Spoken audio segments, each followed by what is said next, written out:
I shouldn't have opened that door, but when I did, something inside me shifted in a way I still don't fully understand. It wasn't loud or dramatic.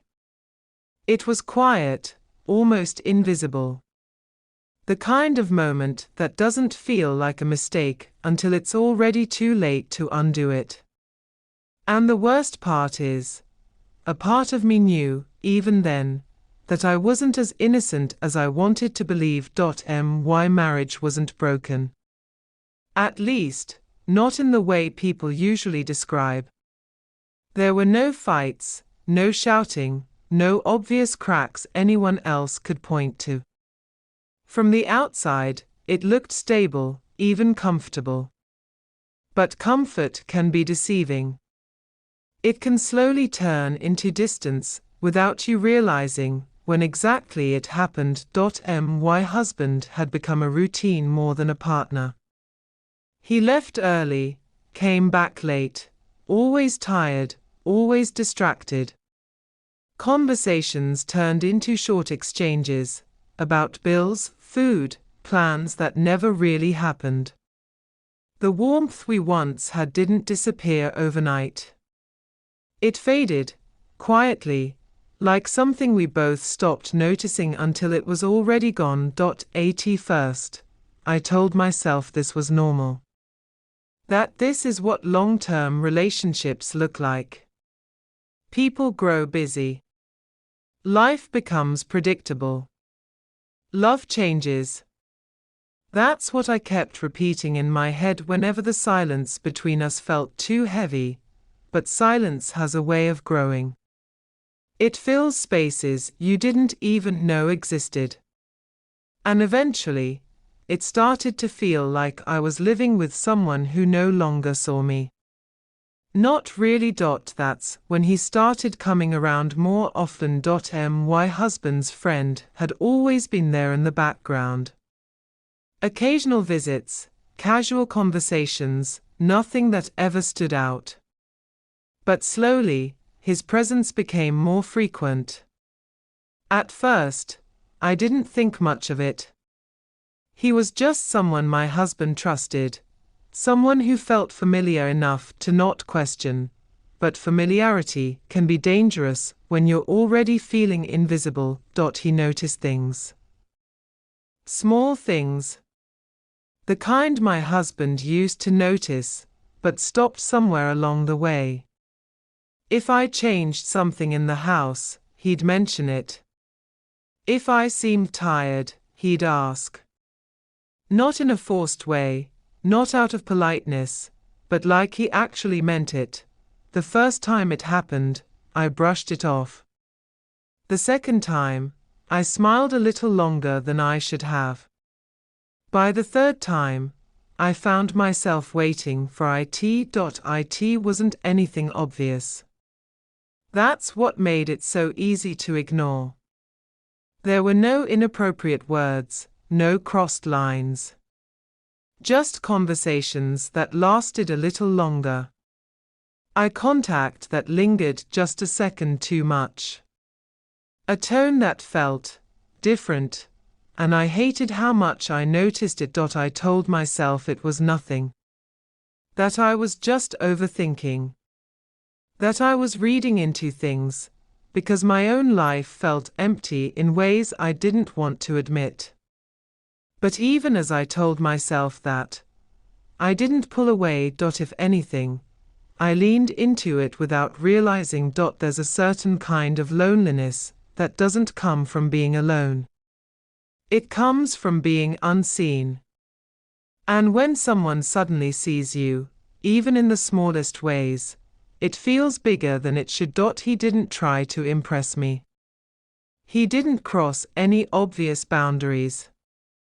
That's what made it worse. It felt natural. Easy. Like something that didn't need to be questioned. Sometimes the three of us would sit together, and I'd notice the difference without meaning to. My husband, half present, scrolling through his phone or lost in his thoughts. And his friend, engaged, listening, responding, making the conversation feel alive. I shouldn't have compared them. I knew that. But once the thought entered my mind, it didn't leave. It grew. There were moments when I caught myself thinking about things I shouldn't. Wondering how something so simple, just being heard, could feel so significant. Wondering when exactly I started caring about his presence more than I should, and every time that thought crossed my mind, I pushed it away. Told myself it was wrong. That I needed to be careful. That I was still in control. But control is a fragile thing when you don't even realize you're losing it. My husband trusted him. That was the part that made everything feel even more complicated. There was no suspicion, no tension. Just complete trust. The kind that makes you feel guilty for thoughts you haven't even acted on yet. And maybe that's where it really began, not with an action, but with a feeling I refused to confront. The house started to feel different when he was around. Lighter, somehow. Less suffocating. Conversations flowed easier. Time moved differently. And when he left, the silence returned, heavier than before. I started noticing the pattern, and I didn't stop it. There were days when my husband would leave us alone without thinking twice. It was normal. Innocent. Just two people sitting in the same space, talking about nothing important. But even in those moments, something unspoken lingered beneath the surface, not obvious. Not undeniable. Just there, waiting. I remember telling myself that as long as nothing happened, it didn't mean anything. That thoughts don't count. That feelings can be ignored if you don't act on them. But I was wrong, because sometimes, the moment doesn't start when something happens. It starts long before that, in the quiet choices you don't even realize you're making.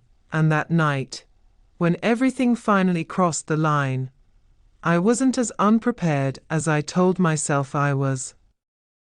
He started coming over more often, and at some point, I stopped seeing it as a coincidence. My husband would invite him without asking me, like it was the most natural thing in the world. And I would nod, pretending it didn't matter, even though a small part of me had already begun to anticipate those visits. It wasn't about excitement. Not at first. It was something quieter than that. A shift in the way the day felt when I knew he'd be around. The house didn't seem as heavy. Time didn't drag as much. I told myself it was just the change in routine, nothing more. But I knew better. Our conversations became longer, more personal. It stopped being about casual topics, and turned into something deeper, without either of us acknowledging it. He'd ask questions my husband hadn't asked in years. Not because my husband didn't care, but because somewhere along the way, he stopped trying, and I answered. That was my first mistake. I told him things I didn't even say out loud to myself. How lonely the house felt sometimes.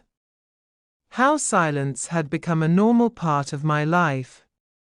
How I missed being noticed, not in a grand way, but in small, meaningful ways that made me feel like I still existed beyond routines.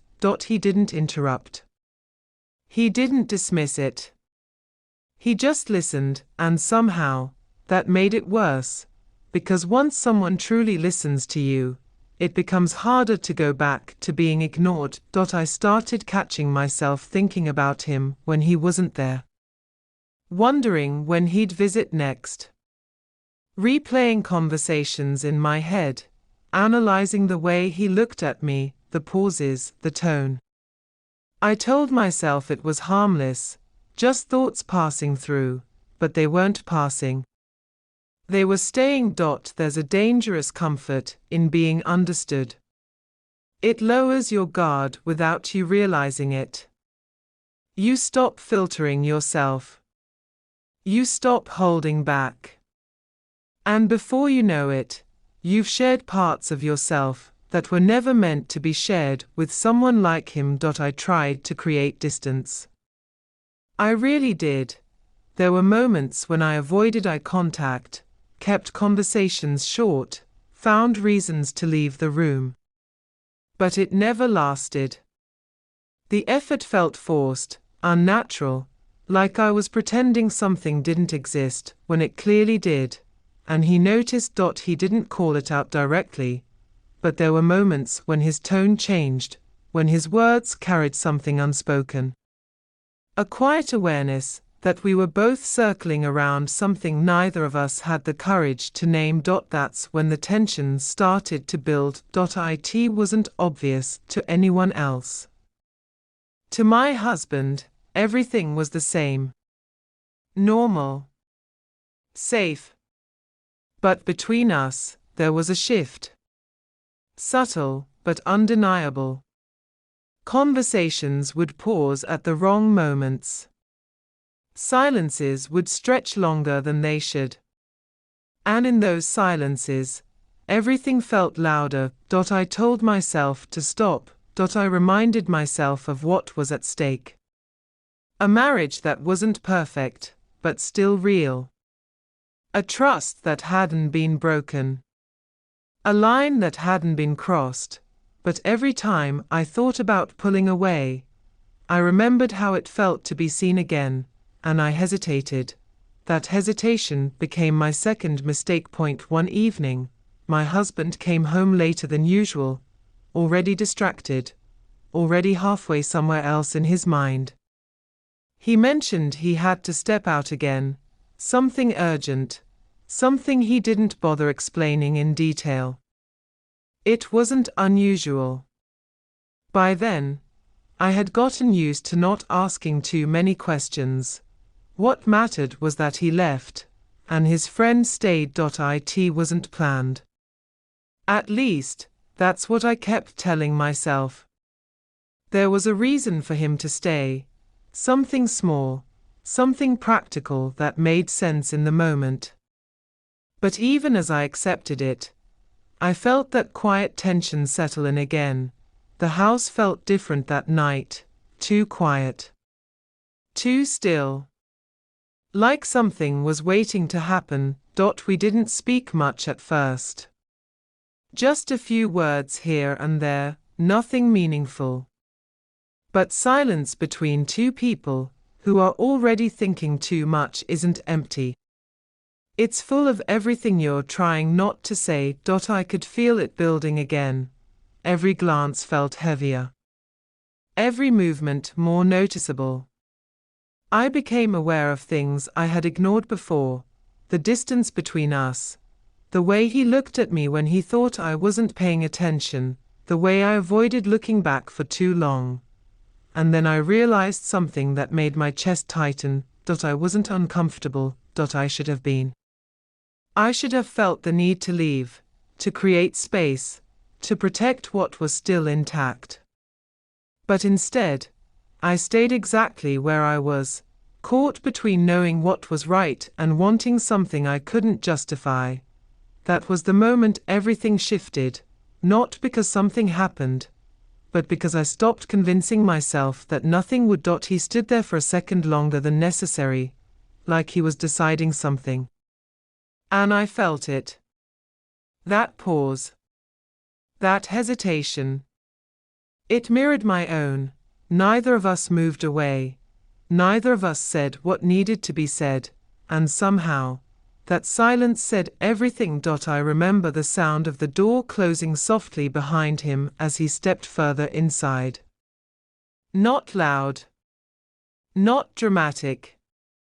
Just enough to make the space between us feel smaller than it should have been. I should have walked away. I didn't. I stayed there, completely aware of what I was risking, yet unable to break the moment before it could turn into something irreversible, because deep down, I had already crossed a line long before that night. And as he looked at me in a way that left no room for denial, I knew this wasn't going to end the way I kept telling myself it would. He didn't move closer right away, and somehow that made the moment heavier. The distance between us wasn't wide, but it felt loaded, like the space itself was holding its breath.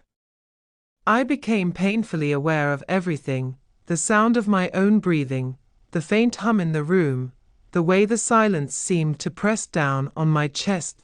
He didn't look confused. That's what unsettled me the most. He looked certain, like he had already made a decision long before this moment. I searched his expression for hesitation, for doubt, for any sign that this was all in my head. But all I found was a quiet intensity that made it impossible to pretend nothing was happening.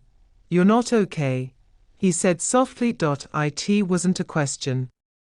It was a statement, and the accuracy of it hit harder than it should have. I opened my mouth to deny it, to say something casual, something that could shift us back to safe ground. But no words came out. The truth sat heavy on my tongue, and I hated how visible it probably was on my face. He took a step forward, slow enough that I could have stopped him. I didn't. That single step changed the air between us. The distance felt smaller, the silence thicker. I could see the conflict in his eyes, but beneath it was something else. Something neither of us had admitted out loud. "This isn't right," he said quietly. My heart skipped at that, because hearing it made it feel real in a way thoughts never could. I nodded, not because I was strong enough to stop what was happening, but because I needed to believe I still had control. "I know," I whispered, but knowing didn't change the way my pulse quickened. It didn't stop the way my thoughts scattered, or how every part of me felt torn between retreat and surrender. I could feel the weight of every unspoken thing between us pressing in, daring one of us to step back. He reached out, then hesitated halfway, his hand suspended in the space between us. It wasn't a confident move. It was careful, almost questioning, like he was asking permission without saying the words. That moment should have been the one where I stopped it, where I stepped back, where I chose clarity over impulse. I didn't. I stayed perfectly still, and my stillness was the only answer he needed. His fingers brushed against mine, barely there, but enough to send a jolt through me that I couldn't ignore. My breath caught, and the world seemed to narrow to that single point of contact. It wasn't forceful or demanding. It was hesitant, almost fragile, like both of us were terrified of what would happen next, and yet, neither of us pulled away. He exhaled slowly, and I realized how close he was now. Close enough that I could feel the warmth of his breath, close enough that I could no longer hide behind uncertainty. Every rational thought screamed that this was the moment to stop, to reclaim control, to end it before the line was crossed beyond repair. But my body didn't move. My mind was a storm of contradictions. Guilt clashed with longing, fear with need, logic with impulse. I thought of my husband, of trust, of consequences. But those thoughts felt distant, muffled, drowned out by the immediacy of the moment unfolding right in front of me. "I don't want to hurt anyone," he said, his voice strained. The words should have been enough to break the moment. They weren't. If anything, they made it heavier, because they acknowledged everything we were both trying not to say. This wasn't confusion. This was a choice waiting to happen. "I know," I whispered again, though I wasn't sure what I meant anymore. He leaned in slightly, not enough to close the distance completely, but enough that the possibility became undeniable. My chest tightened. Every instinct screamed at me to step back, to create space, to protect what could still be saved. But there was another voice, quieter but persistent, reminding me how long I had felt unseen, unheard, untouched in ways that mattered. That voice didn't justify anything, but it made resisting harder than it should have been. When his forehead almost touched mine, my eyes closed on instinct. Not because I wanted to escape the moment, but because I was overwhelmed by it. My heartbeat filled my ears, loud and uneven. Then it happened, not rushed, not sudden, but slow and hesitant, like both of us were afraid of the point of no return even as we crossed it. The closeness, the touch, the way the air between us disappeared, it all felt unreal and terrifyingly real at the same time. There was no triumph in it. No excitement. Just a flood of emotion too complicated to name. For a split second, everything else disappeared, the guilt, the consequences, the world beyond that moment. But reality doesn't stay silent for long. The second it ended, the weight crashed back in, heavier than before. The guilt was immediate, sharp, almost suffocating. I stepped back instinctively, my hands trembling, my breath uneven.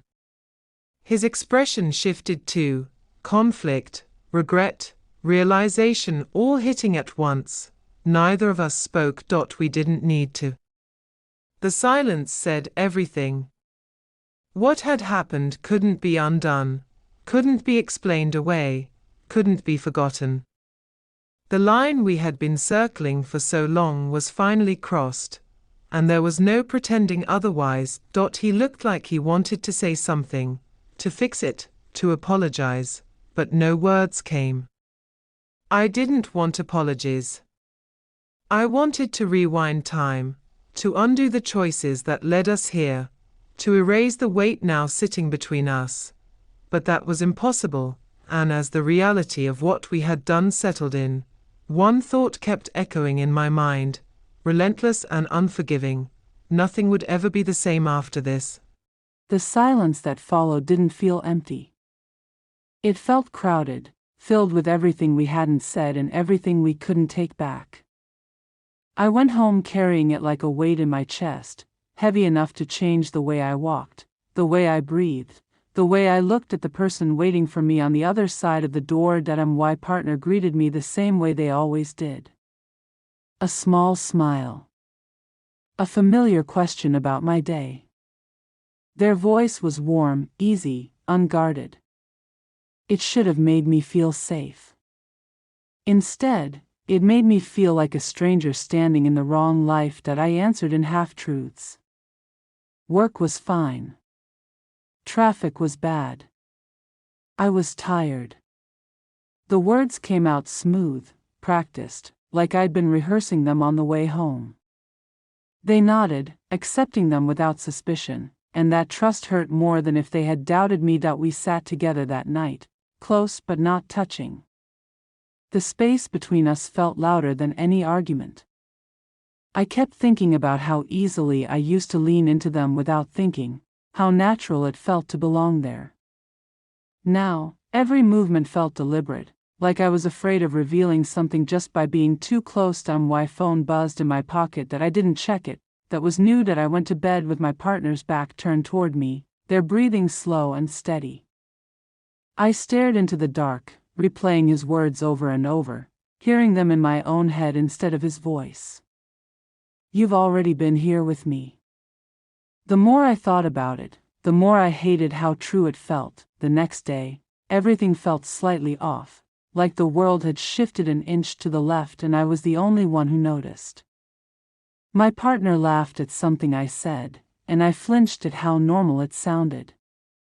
He passed me in the hallway later, our shoulders almost brushing, and I felt a jolt of awareness I didn't want. We didn't talk about what happened. We didn't need to. It lived in the way he avoided my eyes, in the way he paused before speaking, in the way the air between us felt charged instead of comfortable. Whatever he had offered, whatever I hadn't refused clearly enough, it lingered that my partner started asking more questions. Not directly. Not accusing. Just small things. If I was okay. If I wanted to talk. If something was bothering me.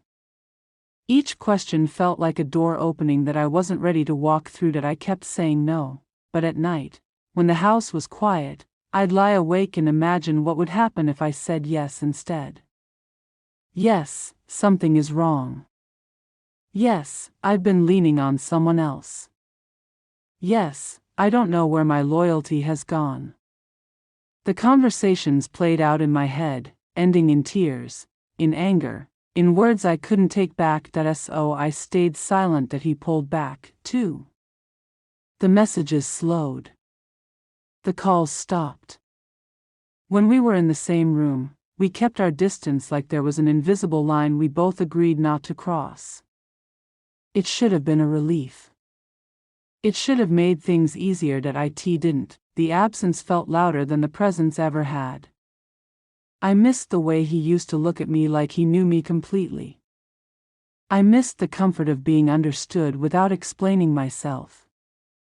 And I hated myself for missing it. Did my partner notice that, too?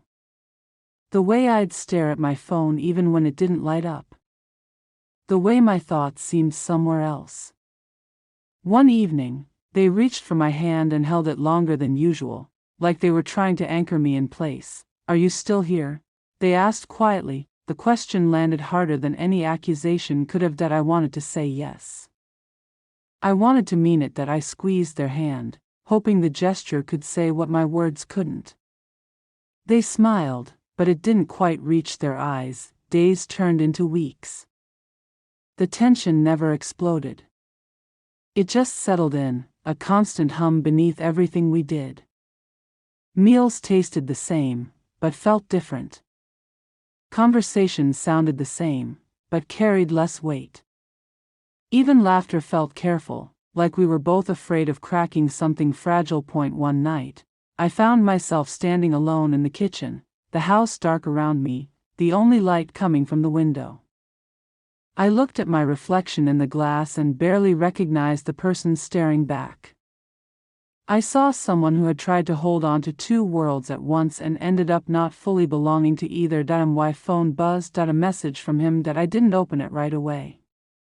I just stared at the screen, feeling the familiar pull and the familiar guilt rise up together, tangled and inseparable. I thought about my partner, asleep down the hall, trusting me in a way I wasn't sure I deserved anymore. That I thought about the moment everything had changed without anything actually happening. That I let the phone go dark in my hand. That I still don't know if that was the right choice or just another way of delaying one I'll eventually have to make.